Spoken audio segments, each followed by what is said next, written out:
Bonjour à toutes et à tous, et très heureux de lancer cette troisième édition d'Agrostrophe, organisée par la coopération agricole, en partenariat avec le CIRPA, le syndicat des communicants agricoles. On espère que ce troisième Agrostrophe va finir par faire des émules et que le salon de l'agriculture va lancer une librairie agricole, parce qu'il y a beaucoup d'ouvrages en relation avec l'agriculture, la ruralité, l'alimentation, qui sont les thématiques bien sûr du salon. Le thème de cette Agrostrophe, troisième édition, donc du nom, après une première édition ici même au salon l'année dernière, c'est agriculture et société, et si c'était une question de langage. Les Français, en effet, aiment leurs agriculteurs, mais beaucoup moins son agriculture ou ses agricultures. Subsiste néanmoins un corpus d'incompréhension matinée de fantasmes dominé par le « c'était mieux avant ». À travers vos œuvres, un roman et 2 essais, nous vous proposons donc d'explorer les raisons de ces mauvaises compréhensions entre la société dans sa diversité et ses agricultures. Un sujet qui n'est pas si léger à l'heure où la ruralité est redevenue un enjeu politique majeur depuis, on va dire, peut-être le printemps 2024, l'année dernière. Merci beaucoup, Dany. Marie-Laure Husta, je représente effectivement la communauté des communicants agricoles. Merci pour cette introduction. Alors, sans plus tarder, puisque le temps passe, à nos côtés, je vais présenter les auteurs qui sont avec nous. Delphine Laurent, vous publiez donc votre premier roman, on peut le montrer. Merci, Denis, qui s'appelle Naisseur, pour les spécialistes. Maintenant, on saura ce que ça veut dire, vous nous le redirez, qui raconte l'histoire de Marie-Lou, qui a 40 ans environ, travaille à Paris et puis décide de revenir à la ferme. Et vous-même, vous êtes éleveuse dans l'Aveyron, sur 65 hectares. Vous représenterez ce que vous faites. Et vous avez une phrase qui dit « À 40 ans, on ne s'installe pas pour faire plaisir aux parents ». C'est aussi quelque chose qui ressort du livre. En tout cas, vous avez trouvé, vous, un vrai équilibre de vie. Votre héroïne, on va voir, c'est un peu plus compliqué. Bienvenue parmi nous, Delphine Laurent. À vos côtés, il y a Frédéric Dabi, donc vous êtes directeur général de l'IFOP. Frédéric, merci d'être avec nous. Bonjour, merci. Et Denis présente votre livre que vous avez coécrit avec Brice Sokol, qui est expert en développement territorial. Parlons-nous tous la même langue, pile le sujet de cette Agrostrophe. Donc merci d'être avec nous. Vous analysez les différences de perception entre urbains et ruraux, notamment sur les mots. Alors le mot souveraineté, le mot alimentation, famille, sécurité ne sont pas perçus de la même façon selon que l'on soit à la ville ou à la campagne. Vous allez nous en dire un petit peu plus. Et puis avec nous, on a la chance d'avoir l'un des auteurs de cet ouvrage, La défense est dans le pré. Bienvenue, Éric. Merci Marie-Laure. Timothée Dufour va nous rejoindre. Il a été apostrophé sur le salon pour une histoire juridique. Et merci Denis. Donc Timothée est avocat, c'est peut-être pour ça qu'il est très occupé. Éric est journaliste de la presse quotidienne qui suit bien sûr les sujets agricoles. Votre ouvrage est en fait une sorte de best-of. Pardon ? Au Figaro, un journaliste au Figaro. Et un compte Twitter, Plume des Champs. Très bien. Eh bien, l'avocat des champs et la plume des champs se sont rencontrés pour ce best-of des procès dans lequel Timothée était avocat de la défense et qui opposait justement souvent 2 mondes. Vous dédiez tous les 2 votre livre, je l'ai noté, à vos grands-mères respectives qui vous ont transmis l'amour de la terre, Paulette et France. C'est tout à fait vrai. Ma grand-mère est encore de ce monde et j'irai en Mayenne la semaine prochaine lui remettre le livre. Elle a encore toute sa tête. C'est vrai que le monde rural conserve bien. Très bien, les anciens, c'est important et c'est précieux quand ils sont là. Mais avant de commencer cette Agrostrophe, puisque c'est l'éponyme de la célèbre émission du regretté Bernard Pivot, nous voulions lui rendre hommage, comme à chaque fois, et vous demander à chacun, à tous les 3, en un seul mot, de nous dire quel est votre mot préféré et votre mot détesté concernant l'agriculture, bien sûr. Alors, qui commence, qui se lance pour laisser réfléchir les autres? Spontanément, Frédéric. Puisque je demande souvent spontanément aux Français de dire des choses, je me rends compte que ce n'est pas très, très facile. Mon mot préféré en lien avec l'agriculture, c'est terroir, quand même. C'est Heimat en allemand. Et le mot que je déteste le plus, et c'est un peu un clin d'œil à mon livre, c'est clivage. Et clivage artificiel entre les mondes. Merci beaucoup. Alors moi, mon mot préféré, c'est naisseur. Parce que je trouve que ça a vraiment un rapport à l'animal. Parlez bien près du micro, avec le micro sur le menton, Delphine. Naisseur, c'est le nom donné aux éleveurs voilà. qui font naître des animaux oui. dans leur élevage, dans leur exploitation. J'aime ce mot parce qu'en fait, quand on entend naisseur, on se dit qu'il y a une naissance, on se dit qu'il y a les mains, on se dit qu'il y a des corps. Donc j'aime beaucoup ce mot, pardon. Et puis il y a un mot que je n'aime pas, c'est agribashing. Agribashing. Voilà, mais pour tout ce que ça peut signifier. Très bien. Donc naisseuse, vous êtes une naisseuse? Oui, naisseuse. Je préfère dire naisseur. Merci Delphine. Moi, c'est éleveur, mon mot préféré, parce que sans élevage, il n'y a pas de campagne, il n'y a pas de territoire et il n'y a pas de grande culture. Les deux sont vraiment très complémentaires, mais il faut avant tout des animaux et c'est ça qui donne vie à tous nos territoires. Le mot que je déteste, c'est pesticide, parce que ça englobe tout et n'importe quoi et qu'il faut vraiment savoir connaître le métier pour savoir ce que reflète cette réalité. Merci beaucoup à tous les trois. On demandera tout à l'heure à Timothée s'il nous rejoint, et je suis sûr qu'il va nous rejoindre. C'est l'avocat un peu des causes perdues, et comme il a beaucoup de visibilité depuis quelques temps, dès qu'il y a un problème, il n'aurait pas dû venir au salon, parce qu'il doit être alpagué à peu près sur tous les stands. Donc voilà. Exactement. Alors Delphine, nous avions envie de commencer avec vous. Après des études de lettres et un premier job dans les assurances, vous reprenez à 40 ans environ l'exploitation d'élevage de vos parents dans l'Aveyron. Précisément tout comme l'héroïne de ce roman qui se prénomme Marilou. Mais oui. En fait, Marilou, c'est vous ou c'est pas vous? Non. Intrinsèquement lié à ma vie, tissé de ma vie. On va dire que nos vies sont perméables, mais après, ce n'est pas ma vie. Je ne suis pas Marilou. Je ne me suis pas complètement extraite de mon milieu. J'ai toujours vécu dans le milieu agricole, plus ou moins, puisque je réside à une vingtaine de kilomètres de la ferme familiale. Voilà, je n'ai pas suivi d'études d'avocate, je ne suis pas partie à Paris, je suis restée en Aveyron, j'ai fait des études à Toulouse de lettres, donc qui n'ont aucun rapport. Mais en fait, j'avais besoin de m'éloigner, de trouver un personnage, comment dire, un petit peu exotique. Paris, c'est limite exotique pour nous. Un personnage qui s'est extrait du milieu et qui peut y revenir, en sachant que pour revenir sur les terres avéronaises, en tout cas pour revenir faire de l'élevage, il faut connaître. C'est pas, je crois, n'importe qui peut s'improviser avec des bovins. C'est quand même un métier assez difficile. Donc voilà, Marilou, ce n'est pas moi. Mon père n'est pas décédé. Je n'ai pas repris la ferme. C'était pas un pis-aller. Personne ne m'attendait, mais à la fois mes parents n'attendaient pas non plus un de mes frères. Ça s'est fait assez naturellement parce que je ne voulais pas que ça s'arrête. Je voulais que la ferme perdure. Ça fait quand même 500 ans que ma famille exploite cette ferme. Et je voulais qu'il y ait toujours des animaux. Parce qu'une ferme sans animaux, c'est plus une ferme. C'est plus pareil. Alors, on ne peut pas s'empêcher tout de même de penser que tout ce que vous décrivez, tout ce que vous écrivez, vous l'avez vécu quelque part, vous le vivez. Hein. C'est pas totalement un personnage de fiction. En tout cas, j'ai énormément aimé votre ouvrage. C'est un témoignage incarné, plein de chair, de sang aussi, hein, de larmes, d'émotions. C'est une personnalité, votre héroïne en tout cas, qui est complexe. On a l'impression que c'est une sorte à la fois de symphonie pastorale. On est dans le contemplatif, presque poétique, mais aussi dans l'hyper-réalisme quasi sauvage. Une citation, « Les bêtes m'apaisent et les voir ruminer, c'est comme un chat qui ronronne ». Bon, ça, c'est plutôt dans le contemplatif et dans le doux. Mais juste après, on a cet incroyable récit du dépeçage d'une jeune génisse. Dans lequel vous parlez de l'encre indélébile de la sauvagerie. Il y a des mots très forts comme ça, très Elle s'appelle Marilou. Je voulais en faire un personnage très, très proche des animaux. Au départ, elle s'appelait Louve. Je trouvais que c'était encore plus fort, encore plus incarné. Et à la fois, Louve, c'était pas un prénom, un vrai prénom. Il faut avoir un petit côté un peu sauvage pour vivre toute seule comme ça. Décider de reprendre une ferme comme ça, contre toute attente.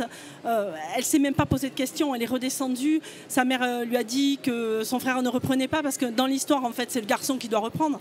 C'est jamais la femme qu'on attend, c'est jamais la fille. Mais elle devait s'appeler Jean-Loup, d'ailleurs. C'est pour ça qu'elle s'appelle Marilou avec un P à la fin. C'est ça, parce qu'au départ, voilà, elle a repris, et ses parents ont repris le nom d'un oncle défunt qui s'appelait Jean-Loup, et donc l'ont appelé Marilou.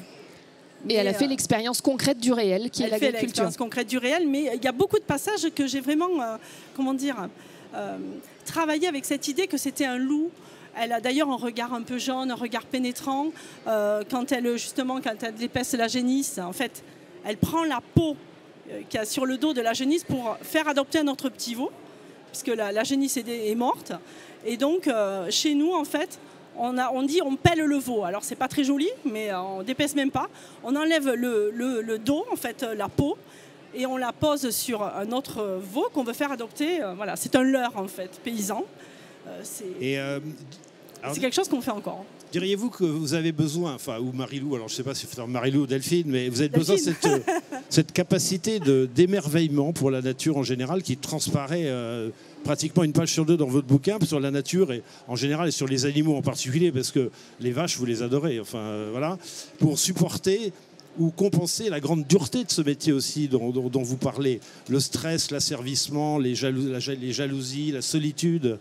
C'est vraiment dans votre livre, j'ai vraiment beaucoup aimé parce qu'il y a ces deux aspects. C'est pas du tout une peinture idéalisée quoi, de ce métier, mais que par ailleurs vous décrivez comme une vraie passion, quoi. Oui, enfin, tout est vrai, mais rien n'est vrai dans ce que je raconte. Je le dis toujours. C'est pas ma vie, c'est pas mon expérience. Je n'aurais peut-être jamais repris la ferme si j'avais été toute seule, si j'avais eu personne pour m'épauler, si je n'avais pas eu mon mari, si je n'avais pas eu mon père en quelque part, parce que toute seule, c'est compliqué.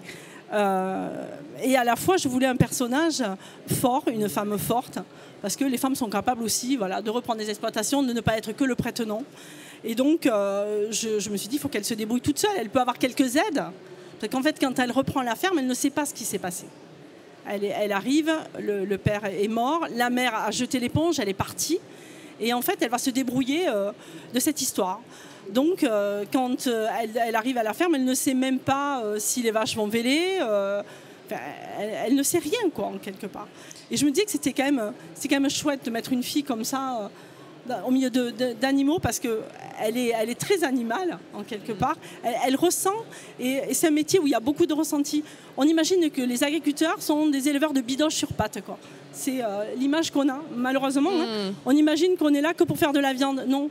En fait, derrière, il y a les animaux. Enfin, on est beaucoup à leur donner un nom, on est beaucoup à les caresser, on est beaucoup à... La naissance des veaux, vous le décrivez très bien, cet attachement et cette... voilà, c'est sans doute ce qui fait tenir aussi dans ce métier. C'est ça, en fait. Puis on se dit, il ne faut pas que ça crève, il ne faut pas que ça meure.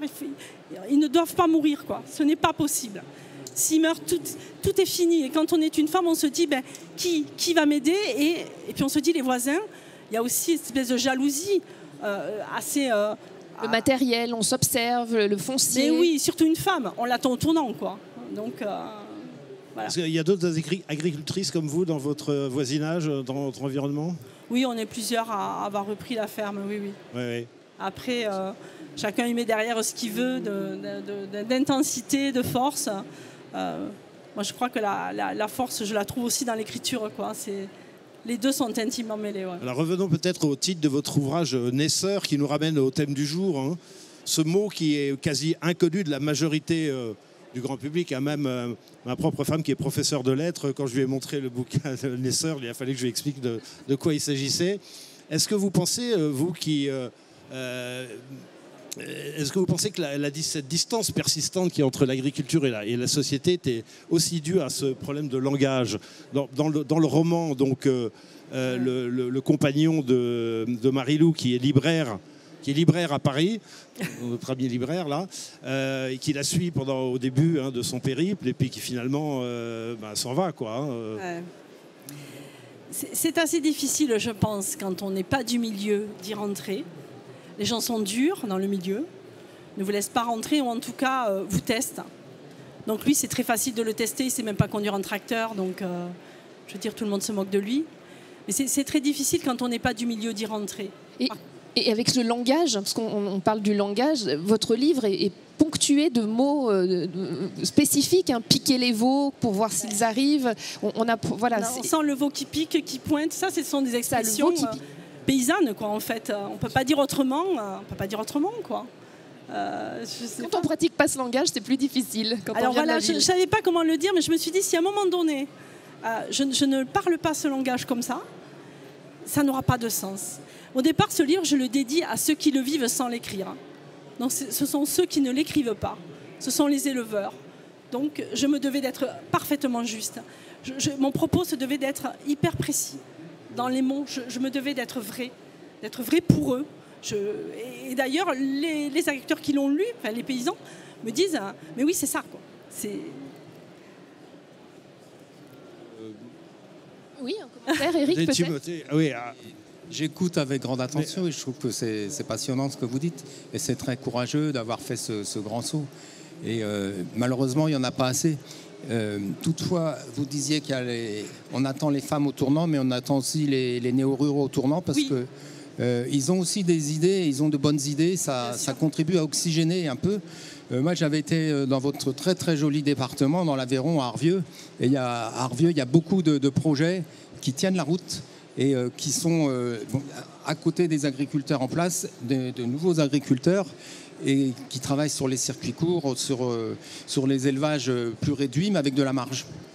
Donc ça, c'est intéressant aussi de voir ça. C'est vrai qu'on ne leur laisse pas vraiment le choix. Pardon, excusez-moi. On leur laisse pas vraiment... on les aide pas beaucoup. Je pense qu'il y a vraiment des idées préconçues. Les néo-ruraux, eux, n'apporteront rien, surtout dans l'élevage. On se dit que c'est tellement... À la fois, c'est un métier... l'élevage, c'est un métier difficile. Très difficile. Il n'y a pas de dimanche, il n'y a pas de soirée. Mais effectivement, mais après, il y a tout un problème. Le problème, c'est l'installation. Oui. C'est l'affiliation. Quand on est enfant, c'est plus facile que quand on... Qui peut aujourd'hui s'acheter une ferme de, 700 ou 800 000 euros comme ça? Qui peut payer sa terre pour un rendement derrière qui ne couvrira jamais le montant des prêts? Qui? Il y en a qui sont aidés par des foncières. Soit les foncières de la SAFER qui fait du portage, soit le Terre de Liens ou Ferme en Vie ou Eloi. Enfin, il y a plein de...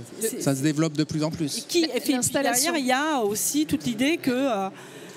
effectivement, on a aussi des bâtons dans les roues parfois. On ne peut pas acheter comme ça. Ça y est, on est parti sur un débat. Donc, non, mais voilà. Je répondais toute parenthèse. Mais il ne faut pas oublier de présenter ça ne remet pas en cause le statut du fermage et ça remet pas parce que l'agriculture a besoin de long terme. C'est très difficile. C'est très difficile. Éric, est-ce qu'on peut repartir sur le livre La défense est dans le pré? Est-ce que tu peux nous le présenter? Pourquoi avoir écrit ce livre? Quel a été le déclic? La genèse, la déclic. Merci, oui. Ouais. En fait, c'est une histoire parisienne. C'est la fin du marché aux oiseaux qui avait été décidé sur l'île de la Cité par la mairie de Paris. Et finalement, on s'est rendu compte qu'il y avait aussi des éleveurs à Paris, et des éleveurs d'oiseaux qui habitent en petite grande couronne et qui étaient aussi maltraités par les mêmes qui veulent la fin des agriculteurs, c'est-à-dire des campagnes sans animaux, mais aussi des villes sans animaux, parce que le marché aux oiseaux, c'est le premier contact souvent des Parisiens avec les animaux. Il y a des passionnés, il y a des éleveurs aussi qui font attention au bien-être animal et qui, quand les animaux n'étaient pas au marché aux oiseaux, ils sont dans des grandes volières, ils en prennent grand soin. Et par dogmatisme, la mairie de Paris a dit non, on met fin, mais sans aucun dialogue en plus, avec le marché aux oiseaux. Et donc, j'ai trouvé que le sujet était intéressant. J'ai rencontré Timothée Dufour. Il m'a emmené dans un dossier très complet, toutes ces histoires du marché aux oiseaux que je ne connaissais pas, et j'ai fait un article. C'était ce premier dossier. En même temps, il avait une autre pochette rouge. C'était l'affaire de Le Coudic, Fabien. Cet agriculteur vache bretonne, pinoire, et il fait mixte, éleveur de vaches, éleveur de cheval, et qui n'a pas pu être installé parce qu'il habitait à côté de gens qui avaient une résidence secondaire et qui ne voulaient pas le bruit, ni l'odeur, ni l'activité agricole. Et pourtant, il respectait les distances d'éloignement de 650 mètres. Et finalement, il a dû faire appel à Timothée. Il a bien fait parce que c'est une affaire qui a été énormément médiatisée. Timothée Dufour en parlerait sûrement mieux que moi, mais on en parle aussi pas mal dans le bouquin. Et elle a été gagnée, cette affaire? Elle a été gagnée. Il a gagné jusqu'en cassation. Donc malgré la personnalité connue qui était la voisine, il a gardé, et qui est dans l'édition d'ailleurs, il a gagné jusqu'en cassation. Mais malgré cette victoire, après c'est le maire qui a empêché concrètement Fabien Le Coudic de s'installer en ne donnant pas l'accès à l'eau ni l'accès à l'électricité. Donc je crois que maintenant c'est réglé, mais il a laissé beaucoup de plumes, Fabien Le Coudic, puisque son couple s'est séparé, et parce que dans l'histoire ça n'a pas tenu. Ce procès, cette histoire juridique a duré plus de 10 ans. Et malheureusement, les agriculteurs maintenant, ils sont obligés de se battre, et ça c'est nouveau, se battre sur le terrain juridique, comme le font les associations qui les attaquent, quoi. C'est ce qu'il appelle la nouvelle prédation, hein, c'est ça, de la part des ONG ou des nouveaux acteurs qui veulent attaquer, qui ont les moyens de le faire. Qui ont les moyens et qui ont le temps de le faire, qui ont les effectifs pour le faire, parce que bien souvent, vous êtes seul sur votre ferme, vous êtes deux, et d'abord, avant tout, on s'occupe des animaux, on s'occupe des cultures, on s'occupe aussi de la paperasserie. Il y en a de plus en plus, une journée de bureau par semaine. Et donc, les agriculteurs n'ont pas le temps ni l'information. Ils sont déjà formés en comptabilité, en agronomie, en zootechnie. Et donc, maintenant, il faudrait qu'ils rajoutent une casquette juridique de plus en plus pointue. C'est pour ça qu'il y a des avocats comme Timothée qui sont là pour les défendre et pour les défendre bien. Et c'est comme ça que j'ai eu l'occasion de les rencontrer, de le rencontrer et de l'entendre à la barre. C'est des mondes qui ne se parlent pas. En tout cas, vous êtes d'accord avec cette affirmation, enfin, le monde rural et urbain aussi, et puis il y a cette catégorie en plus associative, militante, mais il y a des néo-ruraux qui ne comprennent pas les ruraux. Je dirais, ils se parlent, mais pas assez. Là, on a la chance d'être au Salon international de l'agriculture et c'est un lieu super justement d'échange entre les gens des villes et les gens des campagnes. Et puis maintenant, à travers les réseaux sociaux, il y a aussi dans les villes, dans les villages, il y a de plus en plus des gens qui viennent en vacances, d'autres qui vont travailler. Enfin non, il y a un mixte. Donc ça bouge, mais ça ne se parle pas assez. Il y a encore des cloisonnements, parce que c'est aussi peut-être la société actuelle qui veut qu'on soit tous dans des cases, et que surtout quand on ne peut pas mettre quelqu'un dans une case, il est un peu regardé de travers ou de loin. Donc ça, c'est ça qui est un peu dommage. Et moi aussi, si j'ai écrit ce livre avec Timothée Dufour, c'est justement pour casser ces murs invisibles, alors qu'on a tous besoin des uns des autres, les agriculteurs comme les consommateurs, parce que les consommateurs, sans les agriculteurs, ils ne peuvent pas manger. C'est peut-être un peu bête ce que je dis, mais c'est une réalité, on l'a vu avec le Covid. N'empêche qu'on avait vachement besoin d'eux, tout comme des infirmières. Tout à fait. Et les agriculteurs aussi ont besoin de clients pour vendre leurs produits et vivre bien de leurs produits. Mais c'est un petit peu retombé depuis le Covid. Et c'est vrai qu'il y a une citation, Denis, page 63, que tu avais relevée, qui est très forte. Timothée écrit « Je mesure les efforts à consentir pour cicatriser ces plaies béantes entre deux mondes qui s'ignorent et parfois se haïssent. » Mais il y a quand même aussi un message d'espoir dans le livre. Retrouvez tous ensemble, services de l'État, associations, bien évidemment la profession agricole, une co-construction de nos échanges. Ça, vous finissez aussi par ce point positif et cette voie à suivre. Frédéric, venant à vous, merci d'avoir patienté. Je vous en prie, c'était passionnant. Frédéric Dabi, vous êtes donc directeur général de l'IFOP, l'un des tout premiers instituts de sondage français. Vous êtes vous-même sociologue, observateur évidemment très averti de la société française. Vous êtes un incontournable des soirées électorales auxquelles vous apportez toujours de secourables éclaircissements. Et j'ajoute que vous connaissez bien aussi le secteur agroalimentaire et la ruralité. Vous avez commis pas mal d'études, notamment pour la coopération agricole d'ailleurs, dans le domaine socio-politico-économique. Ma première question serait celle-ci, c'est dans votre bouquin, c'est parlons-nous tous la même langue. Ce nous, c'est qui ce nous en fait? Est-ce que c'est pas un peu par hasard les élites qui auraient un langage finalement assez mal compris? Alors, on peut dire ça. C'est vrai que la critique vis-à-vis des élites, et je pense au premier d'entre eux, à savoir le président de la République, la critique qu'on lui fait, c'est une critique en termes de déconnexion. Monsieur le Président, vous ne nous connaissez pas, vous ne nous écoutez pas, parfois même vous ne nous aimez pas. Quel que soit le président, on pourrait dire. Oui, c'est particulièrement accentué pour le dernier, également l'avant-dernier, qui pourtant connaissait bien le monde rural, je pense à François Hollande. Mais le parlons-nous tous la même langue, ça renvoie d'abord à une question très simple. Est-ce qu'en France, on est capable d'écouter, d'entendre un discours collectif? Et y a-t-il du côté des élites, du côté, on va dire, du champ politique, quelqu'un qui puisse porter un discours collectif? Et déjà, ça nous renvoie à un mauvais souvenir, si je puis dire. La campagne présidentielle de 2022, je ne me permettrai pas de dire un mauvais souvenir du point de vue du résultat. Les résultats ont été extrêmement clairs, mais il n'y a pas eu de campagne. Il y avait le Covid, il y avait une campagne phagocytée par la guerre en Ukraine après l'invasion russe, c'était il y a à peine 3 ans. Et c'est vrai qu'il n'y a pas eu ce moment où les Français ont écouté des candidats proposer un discours collectif. Donc parlons-nous tous la même langue, pour moi ça renvoie déjà, est-ce que entre urbains et ruraux, entre jeunes et personnes âgées, entre hommes et femmes même.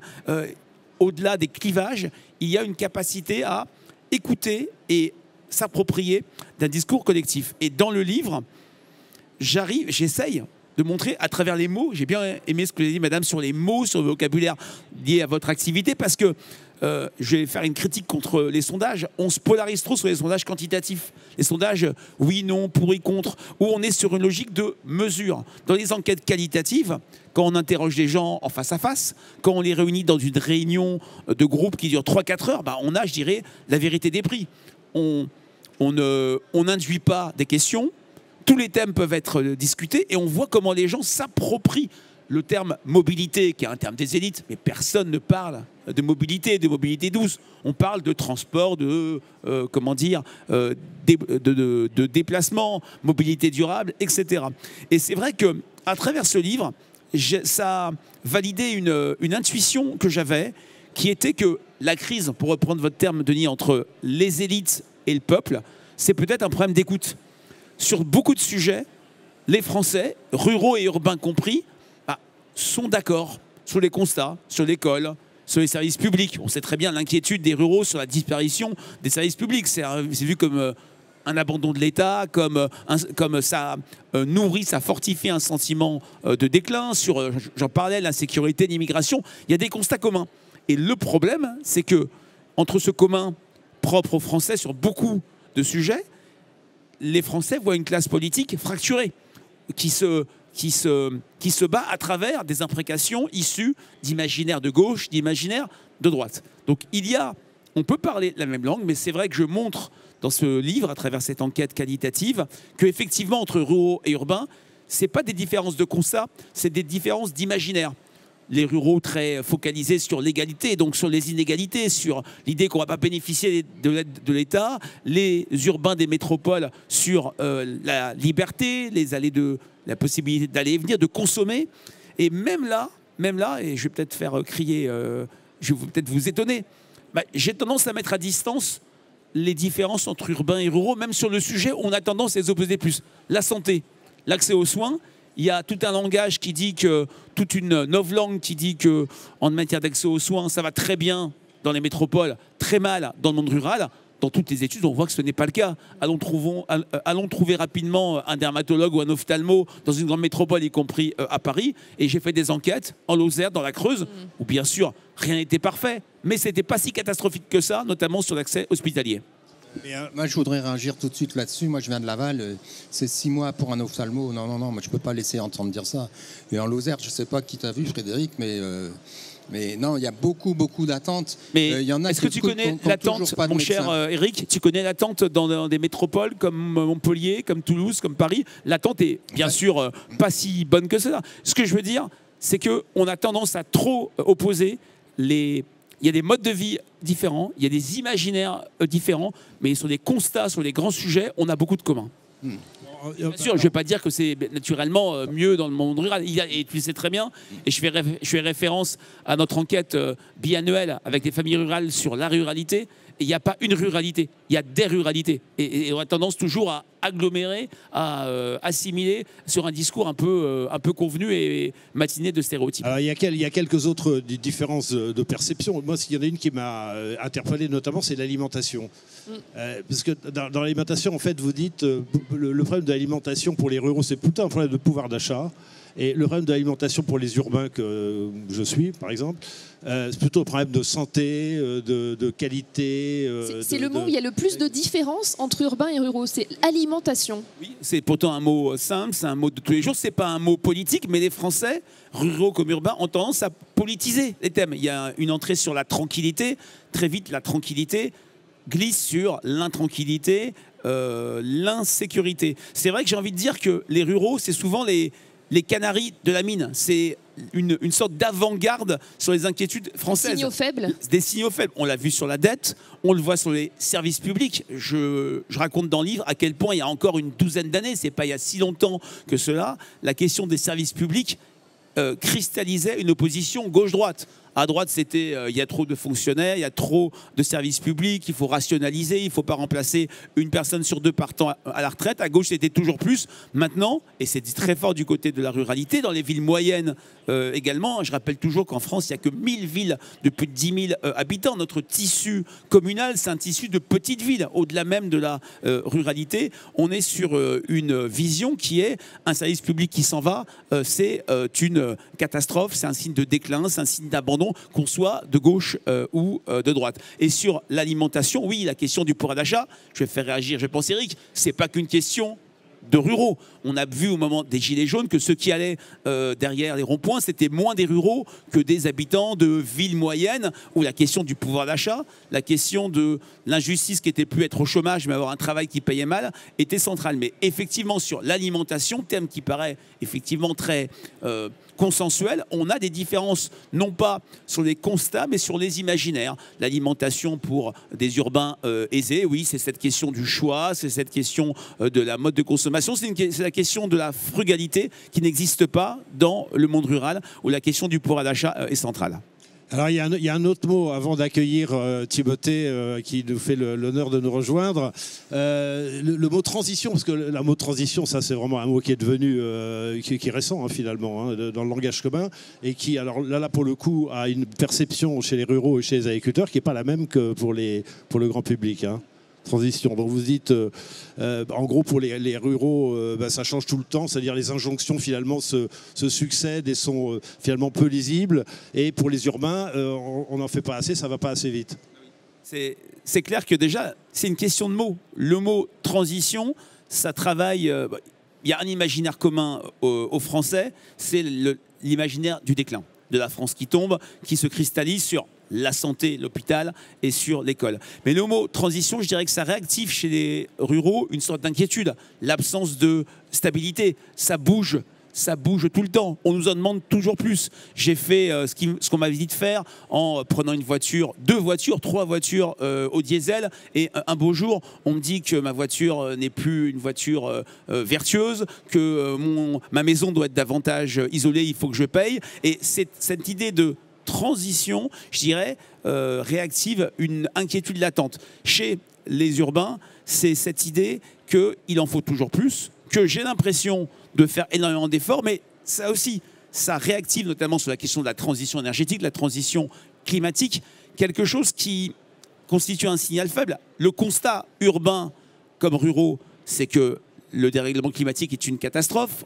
On est inquiet pour ses enfants, mais on a l'idée que une sorte d'effet que j'appelle « messieurs les Anglais tirez les premiers », c'est-à-dire les Français, moi urbain, j'en fais toujours plus, demandez plutôt aux Russes, aux Chinois, aux Américains d'en faire plus. Et puis, chez les urbains, et y compris chez les ruraux, c'est l'idée que c'est foutu. C'est l'idée qu'on ne peut plus rien faire. Donc le terme transition, puisqu'il ne donne pas un cap, mais il donne une sorte de chemin, pour parler un peu de la question des politiques publiques, une politique publique, une réforme qui marche, c'est une réforme où on voit clairement une finalité. Qu'est-ce qu'on voit comme finalité avec un mot aussi glissant que transition ? Parfait. Vous parliez des ruraux, alors on va parler à l'homme qui murmure à l'oreille des ruraux. Bienvenue parmi nous, Timothée. J'espère que vous n'avez pas trop essoufflé. Merci de nous avoir rejoints. On a eu un petit peu peur. Merci de votre présence. Vous êtes donc avocat originaire de Dordogne, une famille d'éleveurs et de maquignons depuis 500 ans, comme Camille. Alors une punition puisque vous êtes arrivé en retard, Timothée. Vous allez devoir nous dire quel est votre mot préféré et détesté en agriculture. Et puis après, on parlera de votre livre. Eric nous a très bien aussi présenté les choses et l'origine de ce livre. Et on va vous écouter très attentivement. Mot préféré, mot détesté. Je pense qu'il y a un mot qui m'insupporte le plus, c'est cette notion d'agro-industrie. Vous savez, tous ces termes qu'on emploie aujourd'hui pour dénigrer des modèles, pour les opposer, alors que je crois que justement l'agriculture est riche dans sa diversité. Vous savez, dans ma propre famille, on est d'une très vieille famille d'éleveurs de bovins. Mon grand-père avait 11 hectares et 17 vaches allaitantes. Et je crois que ce modèle agricole est l'un des modèles agricoles, polyculture élevage, qui a dominé la France dans les années 60, 80, mais ce n'est plus le modèle agricole dominant. Et aujourd'hui, vous avez des nouveaux modèles agricoles qui arrivent, qui sont complémentaires. Et moi, je considère qu'il faut non pas les opposer, mais bien au contraire, encourager cette connexion, cette juxtaposition de modèles, parce qu'ils permettent aussi de maintenir une compétitivité dans l'agriculture qui se doit d'être diversifiée. Donc c'est votre mot détesté, le mot préféré alors, Timothée? Si je parle de mots préférés, je dirais peut-être, je parlerai peut-être dans ce cas-là, d'agriculture positive. Vous savez, c'est une expression qu'on emploie beaucoup ces derniers temps, l'agriculture positive. C'est-à-dire comment faire en sorte aujourd'hui pour positiver, rendre une image positive de l'agriculture. Vous savez, à une époque, on avait dans nos familles respectives cette tante, ce cousin, cette grand-mère, ce grand-père qui nous parlait des travaux des champs, qui nous parlait de ce qu'est la campagne. Aujourd'hui, cette connexion avec cette tante, ce cousin se perd parce qu'on n'a plus ces témoins de la ruralité dans nos propres familles. Et je pense que l'agriculture positive, cette communication positive autour de l'agriculture, pallie ces membres de nos familles qu'on avait. Aujourd'hui, on a des communicants qui viennent rappeler aux Français et aux Françaises ce qu'est l'agriculture, et finalement, ils viennent suppléer à ces témoins de la ruralité qu'on avait dans nos propres familles. Alors, Timothée, vous qui êtes un homme de parole, hein, l'un avocat est un homme de parole, est-ce que vous avez l'impression, le sentiment que cet antagonisme, en tout cas ces incompréhensions, ville-campagne, urbain, non-urbain, agriculteur, non-agriculteur, est aussi une question de langage, justement? Je vous rappelle, enfin, je vous informe le thème du livre de Frédéric, hein, parlons-nous tous le même langage. Vous qui côtoyez, enfin, qui opposez, qui recueillez les avis des deux parties finalement, enfin en tout cas, est-ce que vous avez l'impression que quand on parle, les urbains, les non-urbains, les plaignants et ceux que vous défendez, quand ils parlent d'un mot, ils ne mettent pas le même sens derrière ce mot ou ces mots? Alors, j'ai envie de vous dire qu'il y a toujours eu des conflits dans nos territoires ruraux. Quand je prends les essais des années 1930-1940, il y a toujours eu des litiges liés à des remembrements, des parcelles, des nuisants. Ça a toujours existé. Ce qui est différent depuis une petite dizaine d'années, c'est le profil de l'opposition qui se manifeste dans les territoires ruraux. Ce n'est plus la petite voisine qui embête parce que vous avez la grand-mère qui s'était engueulée avec l'arrière-grand-mère du voisin pour des histoires d'effluents ou parce que la parcelle ne lui a pas été rétrocédée dans une succession. C'est plus du tout ça aujourd'hui, les conflits. Les conflits, ils sont aujourd'hui structurés de la part de collectifs qui sont financés, organisés, et qui finalement, de par cette déconnexion avec la terre, de par cette urbanisation galopante, ces confinements successifs, souhaitent imposer un modèle agricole qu'ils estiment comme étant le meilleur.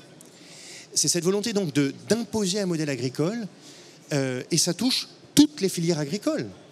On parle de l'élevage, vous savez, comme étant le stéréotype parfait des litiges en milieu rural, mais vous savez, toute la question des molécules, de ces médicaments pour les plantes, les phytosanitaires, c'est aussi un vrai sujet pour nos céréaliers, qui sont aujourd'hui menacés par certains qui souhaitent leur enlever telle ou telle molécule qui est pourtant nécessaire pour protéger leurs plantes. Au même titre que nos homologues européens utilisent ces molécules pour protéger leur propre culture. Et on a les mêmes problèmes quand vous allez... j'allais dire dans les estives, dans les montagnes, avec la question de la prédation du loup, avec la question de la pisciculture. Donc l'hostilité aujourd'hui, elle est plurielle, mais elle se manifeste par un profil d'opposant qui n'est plus le même, en tout cas qui n'est pas celui que vous aviez il y a 20-30 ans. Alors, Frédéric, vous dites... notamment dans votre étude, je passe un petit peu du coq à l'âne, mais on n'est pas loin du sujet, enfin je l'espère en tout cas. Vous dites, passe 70 ans, enfin un terme, la dette, n'a jamais fait l'objet de la moindre évocation dans notre étude. Cet enjeu, comme la réduction des déficits publics que pourraient permettre les recettes fiscales, demeure un impensé dans l'imaginaire hexagonal du millésime 2024. C'est un peu inquiétant, non? Alors, j'ai tendance toujours à dire que l'opinion publique va beaucoup moins vite que les réseaux sociaux, que les médias, et qu'il y a toujours un temps de digestion sur un thème pour qu'il arrive dans, je dirais, dans les tréfonds et dans le discours des Français. Quand l'enquête qualitative a été faite en début d'année 2023, oui c'est ça, plutôt en mars-avril 2023, ça va faire 2 ans, les Français spontanément, et je le répète, c'est du qualitatif, on a suggéré des mots, on a fait choisir des mots aux Français, des mots qui sont politisés, des mots qui relèvent du quotidien, il y a des mots qui relèvent de la vie quotidienne, paysage, patrimoine, etc. Souveraineté, bien sûr, c'est un mot peut-être plus politique qui s'est substitué au protectionnisme. Et la dette n'avait jamais été citée. Et là, contre-exemple parfait avec ce que je viens de vous dire sur le fait que les choses mettent du temps pour émerger dans le discours des Français. Ça fait maintenant 6 mois que la dette explose, si je puis dire, dans la hiérarchie des préoccupations des Français, dans le discours des Français. On n'en a pas vraiment parlé pendant l'élection présidentielle. Il n'y a pas eu ce temps d'accélération traditionnelle comme on l'a eu par exemple en 2007, où le candidat, on va le citer, Bayrou, avait amené sur la scène, sur l'agenda politico-médiatique, la question de la dette. Mais là, depuis maintenant 6 mois, on va dire, c'est un enjeu qui monte de plus en plus et qui est un enjeu qui alimente l'imaginaire du déclin. C'est le signe que la France n'a plus les mains libres. Et l'imaginaire de l'inquiétude, de pessimisme, de projection, c'est-à-dire ces enfants vivront moins bien que soi, qui est vraiment au cœur du pessimisme français. Contrairement à ce qu'on peut dire, ce n'est pas un pessimisme dans l'absolu, c'est un pessimisme pour autrui, pour ses proches, l'idée qu'ils vivront moins bien que soi dans la société de demain. Et on voit qu'en plus, la dette s'invite dans la vie quotidienne des Français, avec l'accès au crédit, l'accès à la consommation. Et maintenant, ce n'est pas dans le top 5 dont j'ai parlé, c'est-à-dire santé, éducation, insécurité, pouvoir d'achat et peut-être climat ou immigration. C'est maintenant un enjeu qui devient de plus en plus prégnant. Alors que quand l'enquête qualitative a été faite, c'était quasiment jamais évoqué. Merci beaucoup. Moi, j'ai envie de revenir à Timothée, Denis, si tu me permets. On parle beaucoup de langage et de mots. Alors, quels sont les mots de ces nouveaux opposants? Quels sont leurs moyens, leurs outils et leurs mots ou leurs valeurs? Est-ce que des mots comme bien commun ou tranquillité voilà. Est-ce qu'il y a un langage de ces nouvelles oppositions, Timothée? Alors, certains diront que je parle à charge. Et vous avez compris que je suis avocat. Je défends la profession agricole et donc je ne mâche pas mes mots, si vous voulez. Donc pardonnez-moi peut-être mon manque j'allais dire, peut-être de mesure. Moi, je considère qu'on a aujourd'hui une forme d'opposition dans nos campagnes qui se traduit par la volonté de certains d'aseptiser la campagne. C'est-à-dire d'en faire une espèce de Disneyland écolo parce qu'ils considèrent que la campagne est un lieu de villégiature. Il faut rappeler que la campagne est avant tout un espace de travail. La campagne est un endroit où vous avez des activités économiques. Il n'y a pas que l'activité agricole. Hein. Je peux vous dire, je pourrais vous parler des petites scieries. Je pense à France-Bois-Forêt qui n'est pas très loin. Il se trouve que je crois que c'était il y a 1 an, j'étais appelé par cette petite scierie d'ailleurs en Corrèze qui a fait la une de l'actualité. Une petite scierie, vous savez, juste après le confinement, parce qu'elle avait dû stopper son activité, hein, comme toutes nos activités économiques. Lorsqu'il a fallu redémarrer l'activité de cette petite scierie, tout le voisinage s'y est opposé. Alors que cette petite scierie est là et elle fonctionne depuis 300-400 ans. Donc c'est pour vous dire que cette question de l'activité économique dans nos territoires ruraux, c'est un sujet qui dépasse l'activité agricole. Et je crois qu'on a développé, véhiculé une image de la campagne avec un certain nombre d'agences de communication, marketing, d'immobilier, où vous voyez ces petites maisons de hobbits, où on souhaite aujourd'hui transformer ces corps de ferme, où vous avez à la place de la stabulation un îlot central, où quand vous allez dans la grange, vous avez des mezzanines pour inviter les amis ou en faire des espaces de réception de mariage. Pourquoi pas ? Pourquoi pas ? Mais si vous voulez, moi ce qui me désole, c'est que dans ma propre ferme familiale en Dordogne, la principale, aujourd'hui, vous avez un silence qui règne dans la cour de ferme. Quand je suis né, donc il y a maintenant 35 ans, il y avait vos vaches cochons. Il y avait une activité, il y avait un dynamisme. Aujourd'hui, il y a un silence. Quand je vais dans la stabule, vous avez des cartons, vous avez des bouts de ficelle. Quand je vais dans la porcherie, vous avez un amas de tôles de voitures. C'est ce qui guette nos fermes de France et de Navarre. Un silence assourdissant qui menace nos campagnes. Et donc, la question qui se pose, c'est soyons capables de maintenir, d'accepter la présence d'une activité agricole et d'accepter qu'on ne peut pas vivre dans la ferme de nos parents avec les infrastructures de nos grands-parents. L'agriculture évolue, l'agriculture innove, l'agriculture, pour innover, elle se doit d'être compétitive. Je voulais juste compléter ce que dit Timothée, avant que tu arrives. Une campagne sans animaux, c'est une campagne qui est morte. Et l'élevage, quel qu'il soit, que ce soit de la volaille, des cochons, des vaches et tout, est indispensable pour redonner vie à ces territoires ruraux.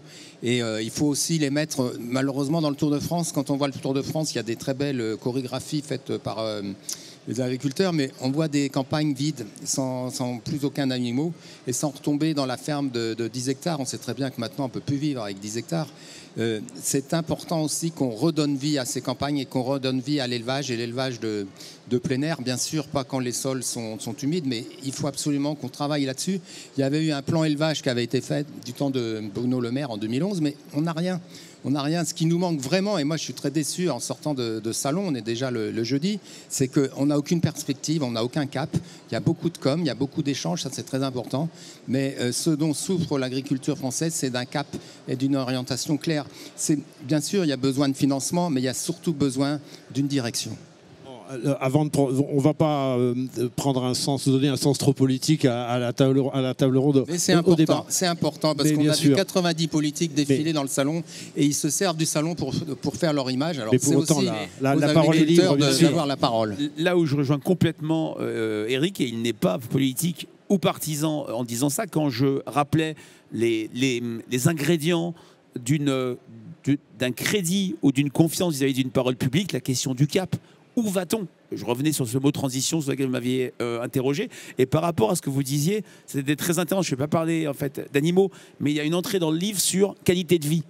On s'attend à ce que les ruraux disent, bah oui, la qualité de vie, le calme, la nature, les paysages, bien sûr qu'ils le disent. Mais ils disent également l'accès à la fibre, Internet. La qualité de vie, c'est aussi un mode de vie qui, là aussi, s'apparente à l'accès à des services, et là aussi comme des urbains. Et vous, Delphine, vous vouliez réagir peut-être à ce que disait Timothée et Éric, sur cette adversité, comment dire, agriculteurs, non-agriculteurs, etc. Vous vivez ça un petit peu différemment, hein? Moi, je ne la ressens pas, l'adversité. Enfin, nous avons une ferme, moi j'ai une ferme de 65 hectares. Sur les 65 hectares, il y a 30 hectares de cailloux. Donc c'est pour vous dire, je vis en Aveyron. En Aveyron, on sait faire pousser du blé dans des champs de cailloux. En fait, moi, l'adversité, je ne la ressens pas avec les ruraux ou les néo-ruraux, je la ressens avec le monde agricole lui-même. Entre les gens, très paradoxalement, qui, comme moi, ont gardé une petite ferme. Enfin, ont gardé une petite ferme. À l'époque, elle était plus importante, mais maintenant, 65 hectares, c'est pas grand-chose. Et ceux qui ne pensent qu'à prendre du fermage, racheter des terres, s'agrandir. Mais s'agrandir pourquoi? À un moment donné, il faut se poser les bonnes questions. Est-ce que vous ne pensez pas qu'avec 40 vaches, on peut s'en sortir peut-être aussi bien qu'un gars qui aura 100 ou 150 vaches, qui derrière va investir? Il faut regarder aussi le coût. Moi, je pense qu'investir moins, c'est peut-être gagner plus à un moment donné. Et pour autant, ce n'est pas être complètement décalé. Pour autant, ma ferme, elle se porte bien, je produis normalement. Mais pour moi, franchement, je trouve qu'il y a un décalage entre les agricultures, entre guillemets, et la façon d'élever. Moi, je vous dis, 40 vaches, ça me suffit. Et il y a des personnes pour qui ça sera...